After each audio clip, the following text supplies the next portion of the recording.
lot more. Please give it up for the brilliant Mr. Warwick Davis!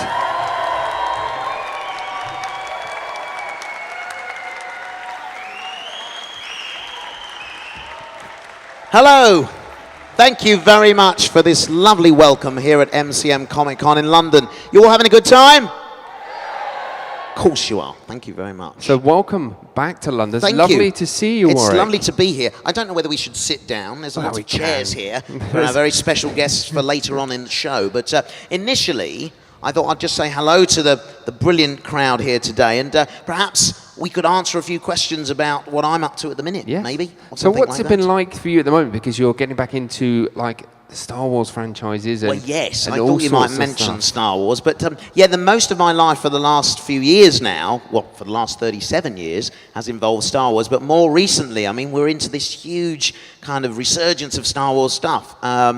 Movies, are you looking forward to The Last Jedi? Yeah. Yes, absolutely. So having worked on that, when was I doing that? Last year, I think that was. Yeah, they all become one film now. But also working on the Han Solo movie. Can't tell you anything about that. But I tell you one thing, it was an absolute delight to have my good buddy Mr. Ron Howard on that film. It was really fabulous. I felt like we were making Willow again. It was really weird. Hearing his voice, directing me again. And we both had an absolute blast doing it. So, yeah, who knows whether we might get together again for a Willow sequel? Wouldn't that be something? That'd be awesome. That really would be cool. Thank you. I mean, what things like Netflix have done and Game of Thrones has kind of paved the way for these huge series to actually be on TV. You know, they don't have to be movies anymore. Yeah. So, you know, that could be an amazing kind of platform for a Willow sequel, would be a series instead, wouldn't it? It would be amazing. Yeah. And So- do you have any ideas that you'd like? You mentioned those platforms. Do you have any ideas that you'd love to do, any projects? Well, it's things personally that I want to do. Yeah. What, with Willow or just in... Just in general. I mean, in general. those I mean, I platforms- want to play a spy. I want to do a kind of a James Bond kind of thing. I want to be the next Kingsman. Nice. Do you know what I mean? I don't know how that will work. It's sort of... It's, you know, I don't really know. But I want to have gadgets and stuff and That'd be cool. do a bit of that, yes. Maybe a time-traveling Warwick adventure show. Time travelling. You've thrown that in Yeah. there as well. Why not? I don't know. It's time travelling spy. That's me. That's See, you. I had an idea years ago. You know, you see James Bond, and he's doing all of his thing, and he's having the, you know, shaken not stirred, and getting the girls, and I think behind the scenes there's this miniature little spy who's hiding in the plant pot, and he's doing all the work for Bond, and kind of feeding him all the stuff, but he's getting all the glory. Now, it was about time it changed, you see. So I think that That's tells quite cool. the story. You know, when he wins at roulette, you know, I'm under the table adjusting the roulette wheel. You know, that's the real kind of 00 work is going on under the table. You've just given it a name as well. 00 work. 00 work. There you go. Just named it 003 as and a well. half is the normal one, but there we go. So, yeah, what else is going on at the minute? Anyone watch TV in the afternoons here? My new series of Tenables coming back, which is my quiz show about top 10 lists, starts tomorrow afternoon on ITV again. It's a lot of fun. It's a lot of fun. Fantastic. I mean, that's what's interesting about what I do. I get to be an actor in, you know, sci-fi movies, but I get to present, you know, afternoon quiz shows on ITV. And what's that kind of like? Because you actually you're stepping out of the CGI, you're stepping out of your makeup, and Yes. then Everything's real. everything's real for you then. Yeah, I mean, I love working with the contestants. We've got some fantastic teams in the new series, and you never know what you're going to get. And it's Yeah. normally TV gold. People deliver stuff. It makes me laugh. It makes the audience at home laugh, and everyone feels good. And hopefully they win some cash. So it's a really delightful show to present, I must say, and I enjoy doing it a lot. And do you ever feel, if anyone doesn't win enough cash, do you ever feel kind of sorry for them or anything like that? Oh, I do, yeah. I mean, some of the teams I'm like, you guys are so stupid, you don't deserve to win anything. But there's others, I'm like, oh, you were so close. You know, they may get 9 answers and not quite that 10th one, and are very close to winning their jackpot. But, you know, some teams will go with huge amounts of, life-changing amounts of cash, in fact. Yeah. And that must be really cool afterwards then. Do you ever get any feedback from what they've done with the money, or even find out what they've done? Yeah, I do. Most people go on holiday. A guy that I met actually when I was doing hosting Celebration here. I met one of the contestants from a previous series, from Celebrity Squares. Oh, wow. And he had bought a new car and a holiday. I mean, he'd literally spent all of his cash, but he'd enjoyed it. That's good. But most people's wish list is a holiday. Amongst you guys here, if you won some cash, you'd probably go on a nice holiday somewhere or buy a really grotesque amount of pop figures. And what's it like? Is there's a pop figure of like Wicket and stuff, isn't there? There is, and I'm delighted to say they just recently brought out the pop figure of Weeteef Sayubi, my character from Rogue One. So I've now got 2 pops. That's cool. And I did inquire about a Willow pop, but apparently I would have to order something like 30,000 of them for them to make one specially. So I haven't got a shed big enough, to be honest. Maybe you should try and get a Kickstarter started to do it. That would be quite good, wouldn't it? Yeah. But yeah, Matt, we can have a Willow one. That would be quite exciting. But I'm very thrilled to have 2. Wicked is still the most popular, but quite a hard one to get now. He's so quite difficult to find. You become a collector's item as well. Yes, I do. Yes. So we're going to open up questions. Yeah, let's have a few questions from before, you guys. There is, I believe, one remaining microphone that is there now, and it's flashing. That's very clever. I see what you've done there. So I can see the people flocking to it. There's actually someone who's running. There's somebody. Now. Hello. First, I had a picture with you yesterday, and I was going to ask you this then, but I became tongue-tied. Wallavan is just the best from Force Awakens. He's the best, and he was only on screen for about 5 seconds. Yeah, that's why he's the best. I was just wondering how much you had to do with costume and design and stuff like that. Well, as an actor, you kind of you talk to the designer about the costume, but these people that design on a movie like Star Wars, they're hugely respected in their field. So me as a humble actor, I've got really no voice with that person to say, well, excuse me, I don't think it should be red, I think it should be green or whatever. But I will sometimes say, from a character sense, where am I going to put my blaster or whatever, and we have to think about the practicalities of the costume sometimes. So I will sometimes talk about those sorts of things, but more often than not, I'm delighted with what I'm shown, because if you can imagine this, I'll walk into the studios to kind of have my first meeting about a character that I'm playing, and I'll see a digital sketch of the character first off, and that's always really exciting, because he'll either remind me of another Star Wars character, or it's something totally different, and that's a really exciting time for me, and I go through that on each movie. I did that for Force Awakens, Last Jedi was the same, Han Solo is exactly the same again. I'm presented with the kind of the character concept, and yeah, it's a really exciting moment, and I hope you'll enjoy seeing what I play in the future films as well. Thank you. Okay, I wish I could tell you more. I really do, but I can't. It's very difficult. I do feel like the spy I was talking about, I can't tell anybody what I do. The curse of the NDA, isn't it? Indeed it is, yes. You sign your life away for £1. You can't say anything. That's nasty. Okay, someone else at the mic there. So one of your previous famous film roles was as a leprechaun, and since you're sort of going back into music with Eugenius, I was just wondering, has anyone asked you to redo the leprechaun rap from Leprechaun in the Hood? I mean, honestly, that was... If anyone's seen the film, you probably don't want to admit it now, but if you've seen the film, there is an occasion was it in Back to the Hood or in the Hood? I think a leprechaun in the Hood. In the Hood. It was before I went back to the Hood. So in the Hood, I do a rap, right? They said, Warwick, we've got this bit where the leprechaun will rap. And I said, what are you talking about? I can't rap. And they went, well, we'll teach you. Some of the other cast members, they'll teach you. And I said, I'm from sort of middle-class Britain. I do not rap. This is not in my blood. So anyway, I had about 2 hours to learn this rap and then to sort of do it.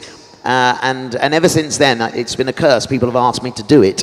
But the lyric, I'm not going to rap it, but some of the lyric was, I come from the land of the Irish Spring. Dublin's the place where I do my thing. That was you get the gist of it now. But yeah, check it out. It's probably on YouTube somewhere, just that moment. But yeah, it was a lot of fun, but really out of my comfort zone, trying to achieve that, definitely. But they're doing leprechaun marathons at the minute in America because of Halloween, you see. Right. People watch all of the films. And by the end of it, they don't have a brain anymore. It's sort of dribbled out of their ear. It's like, I don't know how people do it. But how did you come across that role? Well, a script came through the door, and I was desperate for work. It was 1991. There was no work. I was like, oh, people just think I'm a nice guy. You know, I played Willow, I played Wicket, and all they see me as are those characters. And this script came through. It was entitled Leprechaun. Literally, I remember this, opening the envelope, wow, a script. You know, and I'd already said I'll do it before I'd even read it. And well, this is a villain. This is a horror movie. This is going to be fun. And it was originally pitched as a kids' scary film, so kind of not as an 18 certificate movie. It's more of a kind of a scary movie in the vein of kind of Goonies kind of scariness, right? Okay. So I was like, oh, this is quite a new concept. So I said yes. Then we made the movie. The studio decided it wasn't scary enough, and we spent another 2 weeks doing sort of gory insert shots. So in the first movie, I sort of pogo stick somebody to death. Can you imagine that? So jump all over him with a pogo stick. So we did some gory inserts of that to make it more grotesque. There's another scene where a cop chases me and I finish him off, you know, and that was a whole new bit. So we kind of ramped up the gore just to give it the 18 certificate. Wow. That's the story of Leprechaun. Yes. So we got time for one more question before I'm going to move on and introduce my buddies from Team Eugenius, and we'll get to some more questions later. So who have we got here? Hello. So obviously you're known for doing roles in Harry Potter and obviously Star Wars, but one of my favourite things that you've ever done was Idiot Abroad with Carl Pilkington. And obviously he's doing a new sitcom on Sky One, and would you consider working with him again, and also maybe Simon from the Yogscast as well? Yes. Well, I mean, Carl is a unique individual. If you've seen him on TV, that's exactly what you get in real life. There's no performance there. He's not an actor. That is Carl.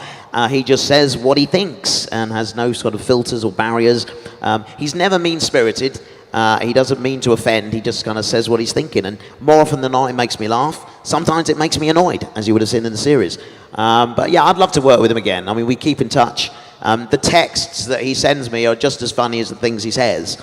He talks about Auntie Nora, all the stuff that he does. You know, we have a cup of tea now and again and a bun. But you know, he's a guy that's sort of he's a pensioner before his time. That's Carl. But yeah, terrific time. I mean, it's funny to think, you know, I've spent years kind of creating a career in acting and, you know, done some quite cool movies, and a lot of people just remember me from An Idiot Abroad, where I didn't have to do any acting. But there you go. I'm thrilled that the series is really popular, and a lot of people this weekend have been saying they enjoyed it, which is nice. And traveling the world like that is quite an experience. If any of you ever have the chance to go to India, I recommend it. It's an amazing country, full of life, colour, vibrancy. It's like being at MCM Comic Con permanently, basically. I mean, it's full on. And apparently, Reed Pop, who are now own the show, they actually do Comic Cons in India. Can you imagine that? They do indeed, yes. What would that be like? That'd be insane. Be insane, wouldn't it? Crazy. Yeah. So maybe we'll check one of those out one day. You asked me about the Yogscast as well. Terrific guys. I don't know whether they're still here. They were here yesterday. But I love those guys. I mean, they first, I didn't know anything about them, and they said, will you do a video with Simon? And I don't, who's Simon? And they said, well, you'll meet him. We'll film the meeting, basically. And it's on YouTube. It's funny, because Simon had this idea that he would hand me objects, okay? And when he's holding them, they're one size, and when I've got them, they're much bigger. And I'll let you watch the video, because it's pretty funny. But so that's the first time I met Simon. Then I went down to their offices, and then I made a series actually, for YouTube called Dwarves Assemble, which I got Simon and Lewis to be in. Yeah, they're good guys. The whole team of them are fantastic. So my son watches them and enjoys them. So it kind of, they feel like they're always in my house, except they're on YouTube in my son's phone, which is the best place for them, to be honest. Thanks for your question. Appreciate it. Right, thank you, and can't wait for The Last Jedi as well on Star Wars. Absolutely. Thank you. Thank you. So now I believe you have a special treat for us. Indeed. Now, ladies and gentlemen, you may have heard me banging on about this at the last Comic Con. I'm wearing the T-shirt. We've probably got the logo on screen there. I'm producing a brand new musical called Eugenius. It's a project that was introduced to me a few years ago now, when the writers asked me to play one of the characters in the show and perform a couple of songs.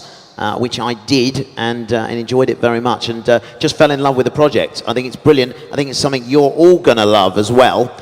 So to tell you much more about it, I'm not the best person for that. I'm going to introduce to you the brilliant creatives, the writers behind Eugenius, Mr. Ben Adams and Chris Wilkins. Please welcome them. Here they are. How you doing, everybody? Hello. Right, join me here, gentlemen. Welcome to MCM Comic Con. So, guys, first of all, I'd like you to tell these good people kind of about the genesis of Eugenius. How did you come up with this brilliant show? And then tell us a little bit about it. Well, you want to talk about how we got started, the initial conversation we had, where it was, and how we wrote the first song, and then we'll go from there. So it started in a pub in Clapham, and we'd had a fair few beers, and we'd always, shandies, yeah, always discussed that we wanted to write a musical together. I've been writing and producing for a lot of sort of pop music for many years, and Chris had done a lot of writing yourself with scripts and stuff, so we thought the best time to do it was when we were drunk. And that's how this crazy idea came about, and we imagined up a superhero called Tough Man, and it kind of stemmed from there, really. We wrote a couple of songs, and felt that they were rather good, so we took it to a good friend of ours who was a producer, and he thought they were rather good, and then we carried on from there. So the first song you wrote was Tough Man. You wrote that night, yeah? Yeah, we started at 11 o'clock at night, and Ben said, what's it about? And I said, I really like Flash Gordon, so if it can have a feel a little bit like Flash Gordon, and I really like He-Man, so if we can combine the two and write an 80s style song, that'll be a good basis for us. And as we started the song, I said, well, let's call the superhero Tough Man, and we created this character, and then we invented the villain, which is evil Lord Hector, and literally, this is no lie, that night I said, wouldn't it be good if Warwick was to come in and record that? And that's really where it got started. And so that song that we wrote at 11 o'clock at night after a very heavy night of drinking is the opening of the show still to this day, 4 years later. So dreams do come true. Fantastic. Now, if you could, in a few sentences, summarize the show, because I have a lot of trouble doing that. When people say to me, well, what's Eugenius about? It's quite hard to kind of summarize in a kind of soundbite, isn't it? Yeah, so it's set in the 80s in America, and it's about a guy called Eugene who every night has these dreams and visions of like a distant world and galaxies of superheroes and villains fighting each other. And when he wakes up in the morning, he draws them into comic books, and his friends think they're great and want him to become a comic book artist. And just by chance, as these things always are, an American movie company called Power Max Pictures are looking for a new writer to create a superhero movie in the 80s with a German action star and all of those sort of things that were going on at the time. And he gets asked to enter a competition, wins the competition, and his his comic book gets turned into the superhero movie called Tough Man. Just so happens, though, that the superheroes that he dreams may not just be visions for a comic book. They may actually exist and may come down to the film set to cause havoc, and it may need Eugene to step up and become a superhero himself. Fantastic. You did very well there. Anyone Thank thought you. you wrote the show? Yes. Brilliant. Now, you mentioned there's some of Eugene's friends, the first of whom we're going to meet in just a couple of minutes. But I'm sure these people are excited to learn, where can we see this show? Because it's gone from, you guys in a pub writing some great songs, developing the show, through to a very special concert performance that we did of Eugenius last year at the London Palladium. We sold out there, and I was thrilled to be involved with that. But now we're at the next stage where we've actually got a run planned, booked for London.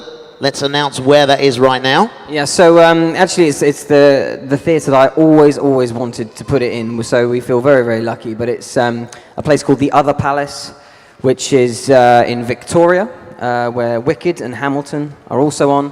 And it's an amazing theatre. And I've just met for the first time the set designer and costume designer, and she was telling me about her plans for the show, and I'm so excited, it's ridiculous. So do you know what the dates are? I can't remember. It opens 22nd January. It's for a limited run only, so get in there. If you want to see this show, you should get in there now and be one of the first to see it. It would be quite a treat. And you can get your tickets via eugeniusthemusical.com or at the Other Palace box office. Very simple. And as you leave today, if you haven't already got one of our very special edition comics, there's details on how to book and a booking code on there as well, especially for you guys at MCM Comic Con. Yeah, because the genesis of the show really was, I wanted to write a show that was for us. I'm usually sitting where you guys are, looking at Warwick and other people, so this is a massive dream to be up here talking about a comic book-based musical, so it's a very cool thing. We should also say that the theatre's run by Andrew Lloyd Webber, who's been quite successful, so we wouldn't mind following in his footsteps. Fantastic. Now, we talked about comic there as well. The show is obviously about Eugene, who writes a comic, and we've had to produce artwork because we wanted to kind of see, what would Tough Man look like, what would Super Hot Lady look like, and a brilliant comic book artist called Simon Williams has been doing us some comic concepts, and in the comic we're going to give away to you good people today. He's done some illustrations. There's the cover of it right there. So that's Tough Man on there, isn't it, Chris? It is along indeed. with Super Hot Lady and a Hector that looks an awful lot like me. It does. It's a pretty good model of you as Evil Lord Hector. So, yeah, Simon Williams created that, and that actually, the story that's in the comic book, which will be carried on as we move towards the show, is the story of the opening song that we created in that pub. So we've kind of fleshed it out into a comic book. And Simon's worked with Marvel, he's worked on Incredible Hulk, he's worked on Spider-Man. I don't know if we've got any Death Head fans here. Yeah, couple. He worked on that. He's done his version of that as well. So he's an amazing comic book artist, and we're very lucky to have him working with us on the show. Fantastic. And yes, it's been brilliant actually talking to Simon and hearing how he interprets the idea and seeing what he produces from that opening song. It's fantastic. Right, so now it's time to introduce our next guest. I'm really excited. He's just been cast in the show. He was brilliant when we performed the show at the London Palladium last year. Please give it up for Dan Buckley.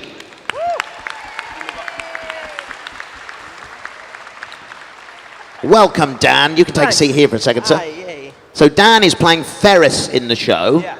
So who is Ferris exactly? Okay, so Ferris is Eugene, who is the sort of lead character. It's one of his best friends. Him and Janie are his two best friends. The three of them are sort of like three musketeers, and he's an overconfident, fantastically wild, untamed geek, and wonderful to play. Yeah. So you could be very well somebody in this crowd today as that 100%. character. 100%. I've been walking around today and I'm like, yep, there he is, there he is, there he is, there he is. Now, I understand you are a fan of comic books. I mean, I'm a fan of the whole comic book world. You know, Yeah. Marvel, particularly the Marvel movies. I'm always very excited about the new releases and that whole world I get involved in. Yeah, so I am. Yeah, I love it, and I've been lucky to play countless characters who are massive sci-fi lovers. In Loserville, in Book of Mormon, in the workshop I did in Fanatical, they're all the same, the characters. And then now Ferris, it's a running theme, and I'm quite happy to just own it and just keep playing those kind of roles. Now, you mentioned Book of Mormon there. Yes, yeah. Brilliant show. Yeah. Did you enjoy doing that? I loved it, of course. Yeah, I was in the original London cast. And I was a standby for Elder Cunningham, who's one of the principal roles. And yeah, again, he's got a wild imagination, and he was wonderful to play. It was an amazing year of my life. Yeah. So your love for kind of comic books and this enthusiasm you have, that helps you to inform the character of Ferris that you're playing, yeah? Oh, 100%, yeah. I was lucky that I've been cast in roles that have forced me to do research, and I've had to watch loads of things and get involved in Star Wars and Star Trek and Marvel, the Marvel world and everything, just so that I can be as absorbed as I can. And yeah, so when Ferris came around, I was like, I can do that. I was like, I can do that. Yeah. Now, we talked about rap in the segment before we introduced Eugenius that I had to do in Leprechaun. Now, you have a rap that you do in the show. Now, Yeah. I don't know how you get your head round the lyric. It's vastly complicated. Do you know what's so interesting is that when you learn something like a rap, you never forget it. You know, I think recently someone said, I think I was on holiday and I said to my wife, I wonder whether I could remember it. And as soon as I got the first couple of lyrics, you could just roll with it. And so yeah, once you learn it, it stays in there. Yeah, it's sort of brain muscle memory. Yeah. Now, I'm going to test you now. I'm not going to ask you to sing it. No. But I want you to give me one of your favourite line from the song. Okay. Yeah, 100%. I want a car that talks just like Knight Rider. My Cabbage Patch doll made love inside her. I thought you might do that one. Because it's so gross. It's bizarre. And that song in particular it's just rammed with 80s popular culture references, completely, isn't it? yeah, 100%. And when we did it at the Palladium, I remember in rehearsals, it was kind of hard doing sort of choreography and getting around it, and it got a nice atmosphere in the rehearsal room. But when it came to the Palladium, it was just wild. It was just mental. I couldn't believe it. The audience just went crazy, and I was just stood there like, this character is a dream. So thank you very much. I mean, you were so good at the Palladium, I must say. You blew me away. And I knew we just had to get you back for when we're doing a full run of the show. Yeah, So I mean, I've been clutching onto this project since we did it. I mean, I got the audition through, and it was just a workshop, which, as an actor, if you do workshops, they're usually behind closed doors, are very private. A very select audience can come and see the presentation. And then I did my audition, and I was like, yeah, this character seems cool. Then I got my recall, and I went in, and I met these guys again, and I was like, yeah, I think I'd love to play this role. We did some of the scenes, and I was like, yeah. And then when I got home that night, I saw the press release that Warwick was involved, Ben, Chris, everyone, the cast, and I was like, okay, I have to get this job. I just have to. And it was going to be at the Palladium, and I just thought this is going to be incredible. And then I was lucky to be cast. And so since then, I've kind of been like, yeah. And Ben asked if I would do the concept album, and I said, 100%. I have to be involved. And then ever since then, I've been like, any news? Any news? Any news? Any news? And he's like, yes, we're trying to find a home for it. And so then I was really, really now we have, and it's really happening. Yeah, it is, and I'm very excited. The Other Palace is a place I love as well. I've done a few things there, one night engagement, a couple of night engagements, and I love it. It's a really nice atmosphere. And now that Andrew Lloyd Webber has taken over it as well, it's like taken it into a whole new level. Well, we're delighted to have you. Let's hear it for Dan Buckley, everyone. Thank you so very much, Dan. Thank you. Cool. Right, so for our next treat, I'm going to introduce somebody who's been mentioned, actually, so far, but now we're going to meet her. It is our wonderful designer, Hannah Wolf.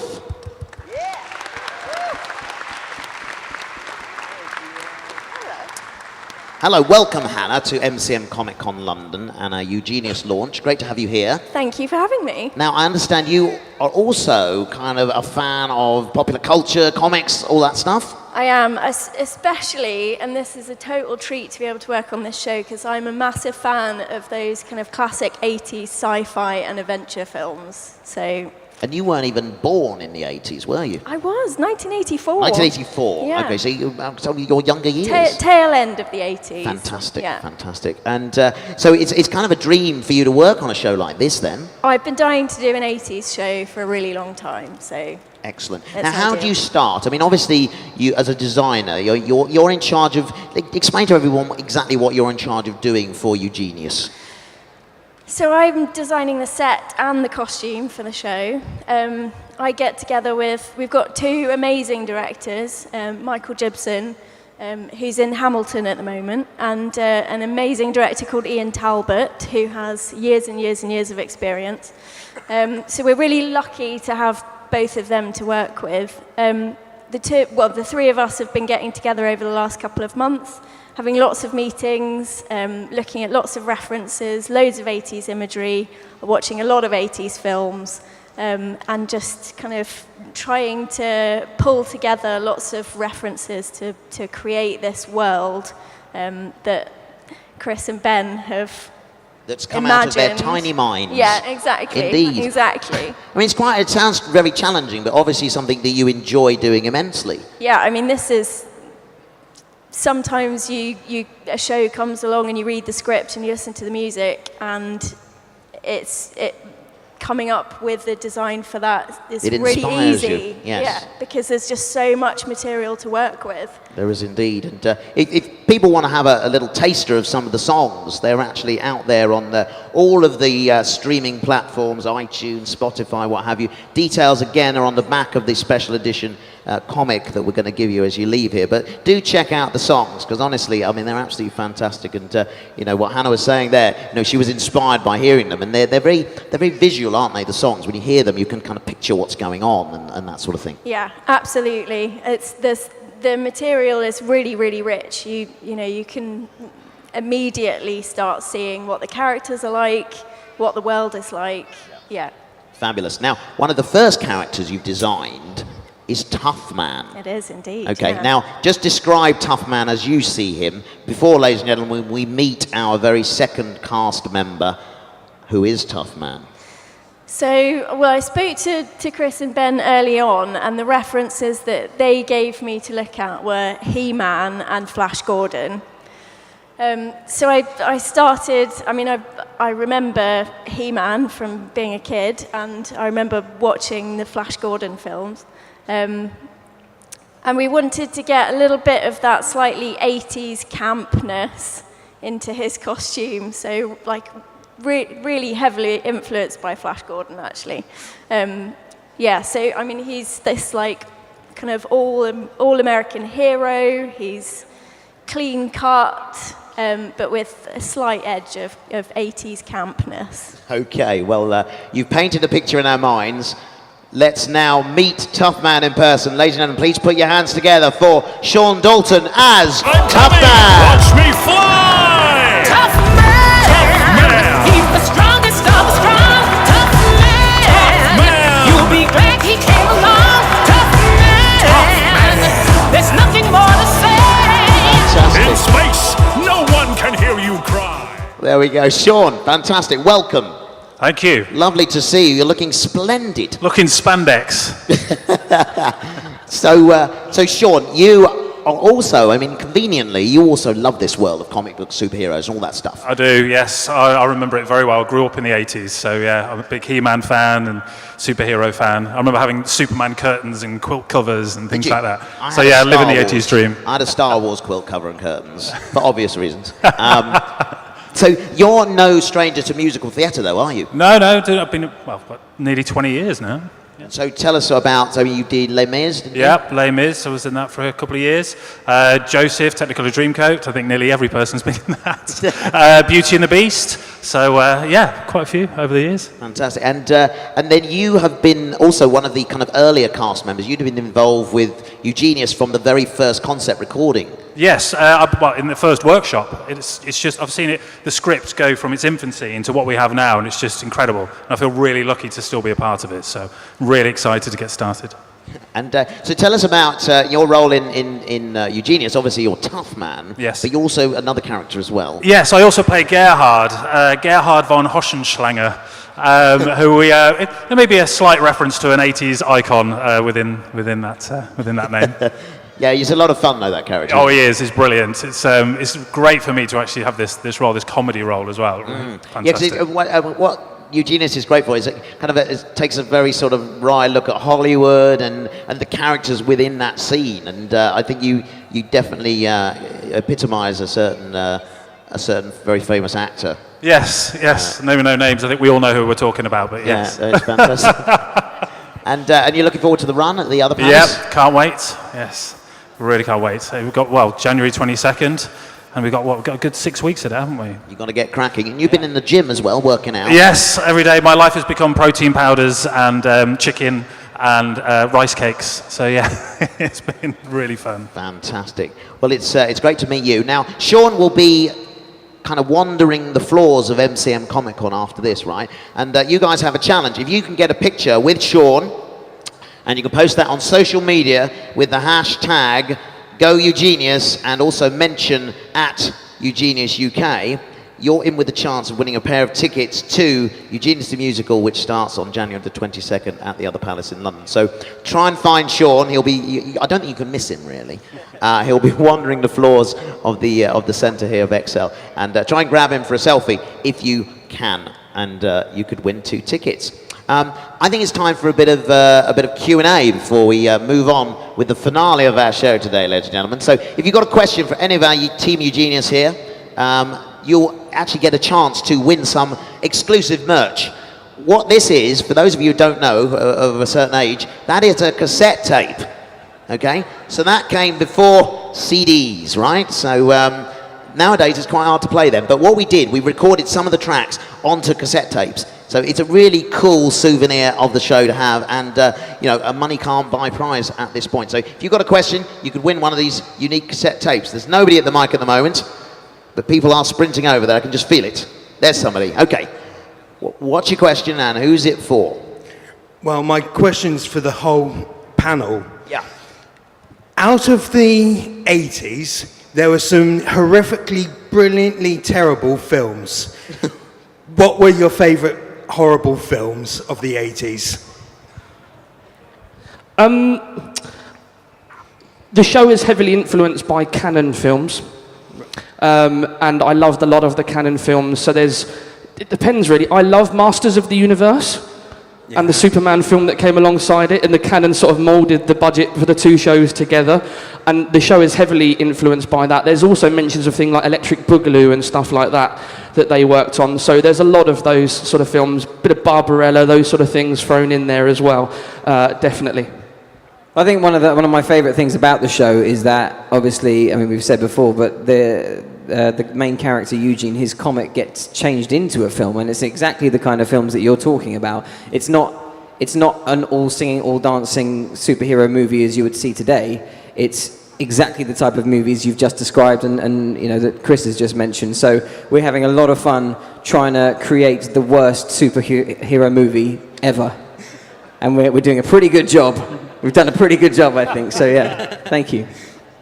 I hate to be totally lame, but Ben's literally just stole my answer. So I was like, if you're going to bring it back to the show, that's what you're going to say. This is exactly the kind of thing that we create, and it is the kind of film you kind of love to hate, and certainly Eugenius. But yeah, so sorry about that. And I mean, I am reasonably young. I was born in '89, so I didn't grow up necessarily with those classic '80s terribly fantastic movies. But yeah, I agree with Ben. I would have to say Masters of the Universe, actually, because, I mean, like, the costumes in that film are incredible. Like, so camp, so brilliant, so terrible, and, yeah, great inspiration. I love it. I think for me it was Superman 4, The Quest for Peace. It was just because I was such a huge Superman fan, and I remember going to see that and just realising that I was actually watching English extras in the background, and the reason that I knew they were English extras is because they were so pale and looked so cold, and I was just like, and you could just see how much it was done on a budget. And I was saying earlier on to you when we got into this, I said that I felt a little bit like Nuclear Man for some reason when I got into this costume, so yeah, definitely. Well, that said, there was also some great films of the 80s, which are also mentioned in Eugenius. Certain favourites for me, Goonies, a fantastic film. Back to the Future, Willow. Actually, I've just realised that doesn't get a mention, does it, in the show, really, does it? Yeah, you need to fix that, guys. Remember who the producer is. Okay. Thanks for your question, really good. Get this guy a cassette tape. Let's get him a cassette tape. Very good. Okay, who's next on the mic? Hello. Hello. We've had kind of like a bit of a recent resurgence of films, TV, and such centered around 80s nostalgia. For example, we've seen the success of Stranger Things, like the remake of It, and stuff like Kung Fury. Do you think there's something a bit more to it, or do you think it's just like nostalgia? I think it's nostalgia, but it was also a brilliant decade that produced some brilliant stuff. You know, we've mentioned some of it already. I mean, for me, I think it has a special resonance, and for a lot of people of a certain age, because that was my teenage years. I was 11 when we started the 80s and sort of 19, 20 when we finished. And so I was influenced by all of the music, the celebrity, and the popular culture and the movies of that decade. And I've mentioned a few of them already. So, you know, for me, you know, things like Eugenius, Stranger Things, it just brings all of that back. Who started watching the second season of Stranger Things? Who's binge watched the whole thing already? A few of you. It's great to see Sean Astin in there as well, isn't it? I thought that was just brilliant casting and really exciting. I'm on episode 2 at the minute, and I'm loving it. I mean, I was kind of, you get concerned, don't you, when they go on to second series and stuff, it's going to ruin it. But for me, I'm enjoying it just as much as I did the first time round, which is great. You got something to add? I was just going to say, I think you're absolutely right. There is a bit of nostalgia and a bit of a resurgence. And I was talking to Warwick about this exact thing last night. We started 4 years ago before Stranger Things and sort of were there, and we kind of got a feeling it was on the cusp of it. And I think what works about them is they talk like kids. They don't try and pretend they're anything. That's what I loved about the Goonies growing up as well. They talked like kids. They swore. They were funny. They were all individual characters, and they were all different. They weren't all sort of, you know, especially handsome and all that sort of thing, which became later. They're sanitized. Yeah, they were real people, and that's one thing we wanted to do with the show, is champion the real person, the real people that can aspire to be something greater. And that's what the show's all about. It's about finding out what's inside of you and the hero inside of you. And that's what the Goonies, the Loser Club, all of those things have. Thank you. And I think for me, sorry, I know you're probably bored of this answer, but But it's I think that whole era, and not just movies and stuff like that, but even the music. There was no apology that you didn't have to do what you do now, where everything's very linear and very cool and very dark and stuff like that. When I've been producing the music and we've been writing the songs together, we could be as cheesy as we wanted. We could use the biggest drums. We could literally throw the kitchen sink at the biggest choruses and just do exactly what you want from the songs without having to try and be cool or sort of keep up with the times or the trends. And I think that's why 80s nostalgia is so big right now, because you just do exactly what you want, and you can be as big as you want, and you don't have to try and be sort of cool or anything. And I think that's what sort of 80s stands for me, musically and with movies. Thank you. Fantastic. Thanks for your question. Get this gentleman a cassette. Thank you. Now, Ben, you've touched on the music. You talked about the music again. I just realised we spent a lot of time talking here, but we haven't heard any of the music. This is where it all goes wrong. So what can we do about that? I mean, I think these good people need to have a taste of what's in store for them if they come and see the show. Does anybody sing? You're going to have to join in with this. You can stay at the mic, because you're going to be very important. Okay, so basically, I'm going to just teach you a little bit of this song, which I'm going to sing for you, or try and sing for you with no sound check. And hopefully, you guys will sing along. Are you guys ready to sing? Yes. Come on, you can do better than that. Are you ready to sing? Yes. So Ben, are we doing a rehearsal first? This is a rehearsal first. I'm basically going to teach you. It's very easy. You let us know when you want the playback, all right? I will, yeah. I will. So it basically goes, just listen to the crowd, I hear them say, go Eugenius, go Eugene. And the bit you got to join in with is, go Eugenius, go Eugene. You reckon you can do that? It's not that hard, is it? It's pretty easy. Here we go, let's try. Just listen to the crowd, I hear them say, go Eugenius, go Eugene. Ain't it funny how life turns out, hey? Go Eugenius, go Eugene. Sound a bit shy. But no, thank you for joining in with that anyway. Hellboy's going for it, is he? Is he? No. Well done. Are you Harley going Quinn. for it? What's that? I'm Harley Quinn. You're Harley Quinn. Oh no, we know there was a Hellboy behind you. We didn't think that. Yeah. But Harley Quinn, you're important because you've got a microphone, so you can help the crowd along with your amplified voice. All right. No pressure. You will get a mug as well as a keyring and a cassette for this. So good luck. Right. So Ben, are we ready to do this? Yeah. Once the music's going, everyone will sing louder. Can I just introduce you to a friend of mine who's going to come and help me sing this now? I'm at the moment doing a musical called Flashdance, so I'm very much in 80s. I'm coming to see you. You came to see Flashdance, did you? Tunbridge Wells. Amazing. Tunbridge Wells, that's next week? No, 2 weeks time. It is, yeah. Brilliant. Well, I'm now going to, thank you for booking tickets. I'm going to introduce you to a very good friend of mine who is my co-star in Flashdance. She's going to come and help me sing this song. Bless her, she didn't hear this song before last night when we were driving back from Blackpool.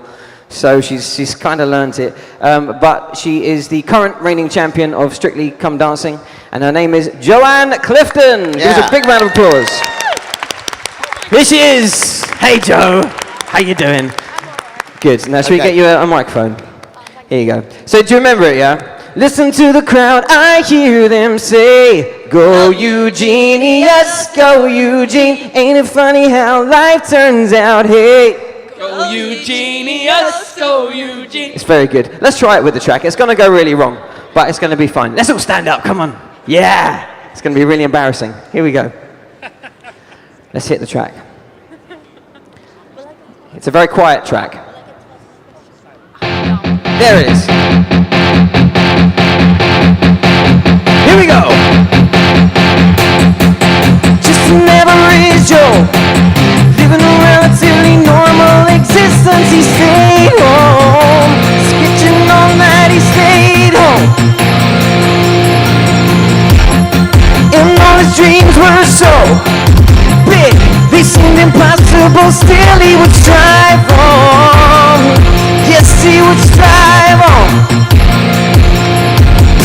But everybody then left, said he wouldn't succeed. No one ever believed he'd be famous one day. No, he'd have his own space-themed, Asian-inspired stage. Yeah, but oh, that's changed. Here comes the chorus. For now, this is where you sing. Join in. Listen to the crowd.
That was less disastrous than I thought, but fairly disastrous at the same time. That was fantastic, brilliant. Well done, Ben. That was excellent. And Dan, there, you were put on the spot. You didn't know you were going to sing. Yeah, sorry, mate. Sorry, mate. I thought I'd pass That that was fabulous. And well done to you on the microphone over there. Thank you. Bring that lady a lovely mug, a key ring, and a cassette. Well done to you. Before we go, guys, let's just remind you, Eugenius is at the Other Palace from the 22nd of January 2018, starring these good people on the stage. We'd love to see you there. On the way out, get your comic. It's a souvenir exclusive to MCM Comic Con. All the details about booking the show are on there. Special discount code for you people here. And also you can listen to some of the tracks as well. Have a great day at MCM Comic Con, and we'll see you in space. Thank you very much. Go Eugenius! Thank you!